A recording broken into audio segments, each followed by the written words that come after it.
जय माता दोस्तों, आज मैं आपको मूलांक 2 वाले जातकों के लिए शुभ और अशुभ चीज़ें बताने जा रही हूँ। अगर आपको मेरे द्वारा दी गई जानकारी अच्छी लगे तो इस वीडियो को लाइक करें, शेयर करें, साथ ही अपने चैनल को सब्सक्राइब करें। तो सबसे पहले क्या बताएंगे, शुभ रंग। मूलांक 2 वालों के लिए शुभ रंग क्या होता है? सफ़ेद, हरा, काफूरी, प्याजी तथा अंगूरी रंग आपके लिए शुभ होता है। हरा रंग जहाँ आपको मानसिक शांति देने में सहायक होता है, वहीं सफ़ेद रंग धन वृद्धि, ऐश्वर्य, बुद्धि के लिए भी शुभ होता है। आपको इन्हीं रंगों के वस्त्र पहनने चाहिए। घर या दफ्तर की दीवारें इन्हीं रंगों से पेंट करवानी चाहिए। इसके अलावा बेडशीट, तकिए के खिलाफ रुमाल, जुराबे तथा पर्दे इन्हीं रंगों के रखने चाहिए। और इनके जो अशुभ रंग होते हैं वो होते हैं काला, लाल तथा नीला। आपके लिए शुभ रंग नहीं है। आपको इनका इस्तेमाल भूल से भी नहीं करना चाहिए। और जो आपका निवास स्थान और कार्यस्थल वास्तु, यानी कि आपके लिए कौन सी दिशा शुभ होती है, कौन सी अशुभ होती है, तो आपको अपना घर या ऑफिस तथा कार्यालय स्थल का चुनाव उत्तर पश्चिम दिशा में उत्तर पश्चिम की दिशा के कोण में ही करना चाहिए। इन सभी के लिए आपको मूलांक 2 तथा उसके मित्र अंकों का शुभ अंक मित्र अंकों का नंबर शुभ रहेगा। और इनके लिए जैसे कि शुभ वाहन, कोई भी नया पुराना वाहन खरीदते समय आपको मूलांक 2 है उसके मित्र अंकों का ही चुनाव करना चाहिए। यदि आप यात्रा पर जा रहे हैं तो इन्हीं अंकों के वाहन में आपको यात्रा करनी चाहिए। और स्वास्थ्य तथा रोग, इनका जो स्वास्थ्य कैसा होता है मूलांक 2 वालों का, तो जब आपको स्वास्थ्य की दिक्कत आएगी, तब आपको कमजोरी, मानसिक रोग, स्नायु रोग, छोटी छोटी दुर्घटना, हृदय रोग, अति भावुकता, कब्ज, आंत रोग, मूत्र रोग, वायु विकार रोग आदि हो सकते हैं। ऐसे रोगों को दूर करने के लिए आपको भगवान शिव की उपासना करनी चाहिए तथा मोती चांदी की अंगूठी मोती में शुभ मुहूर्त में जड़वाकर प्राण प्रतिष्ठा की व्यवस्था कर दाहिने हाथ की सबसे छोटी अंगुली में धारण करना चाहिए। ध्यान रहे मोती त्वचा को स्पर्श करता रहे। आपकी जो उंगली में पहनोगे अंगूठी, तो जो उसमें मोती आप बनवाओगे, डलवाओगे, तो मोती आपकी त्वचा को स्पर्श करता रहे, छूता रहे त्वचा को। और इनके लिए शुभ शिक्षा होती है, ये कौन सी होती है? तो इनके लिए सबसे शुभ होती है पर्यटन, कृषि शास्त्र, साहित्य, पादप विज्ञान, होटल प्रबंधन, मनोविज्ञान, काव्य, हिंदी भाषा तथा लेखन आदि कार्य योजना संबंधी विषय आपके लिए शुभ रहेंगे।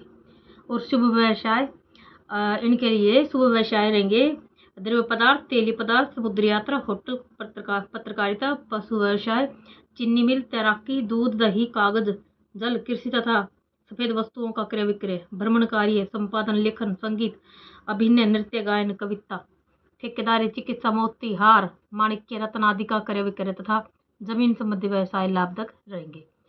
और इनके लिए जो शुभ रत्न और उपरत्न कौन से होते हैं, तो इनके लिए मोती सबसे प्रमुख रत्न है।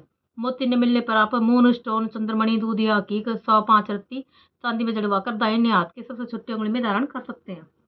और इनके लिए जो शुभ वनस्पति होती है वो होती है जैसे शुभ वनस्पति को सोमवार को 1 इंच लंबी खिरनी की जड़ लाकर सफेद ऊन के धागे में लपेटकर गले या दाहिने हाथ में बांधे। इससे चंद्र के अशुभ प्रभाव कम होंगे तथा शुभ प्रभाव में वृद्धि होगी।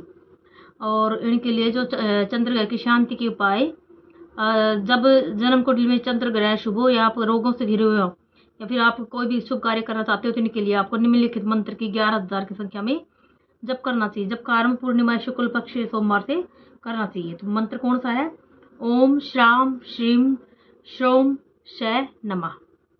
और इनके लिए जो दान योग्य वस्तु होती है, जो ये दान कर सकते हैं, तो कौन सी वस्तु होती है? इनके लिए चावल, सफ़ेद चंदन, शंख, कपूर, घी, दही, चीनी या मिश्री, क्षीर, मोती, सफ़ेद वस्त्र, सफ़ेद पुष्प, श्वेत फल, चांदी, मिठाई और दक्षिणा। और इनके लिए जैसे इनके जीवन में अगर इनको कोई परेशानी हो, कोई भी दिक्कत आए, तो इसमें इनके लिए उपाय कौन से बताए गए हैं? तो सबसे पहला तो चांदी के बर्तनों का प्रयोग करना, चारपाई के पायों में चांदी के किले ठुकवाना।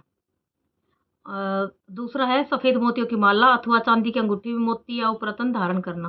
तीसरा, पानी में कच्चा दूध मिलाकर चंद्रमा का बीज मंत्र पढ़ते हुए पीपल को डालना।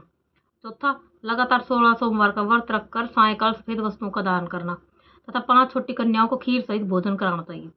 और छठा, सोमवार को प्रातःकाल स्नान आदि करके तांबे के बर्तन में कच्ची लस्सी, जल तथा थोड़ा दूध भगवान शिव की मूर्ति या शिवलिंग पर चढ़ाना चाहिए। और इनके लिए जो पूज्य देवता होते हैं वो होते हैं इनके लिए शिव पार्वती, यानी कि इन्हें शिव और पार्वती की पूजा करनी चाहिए।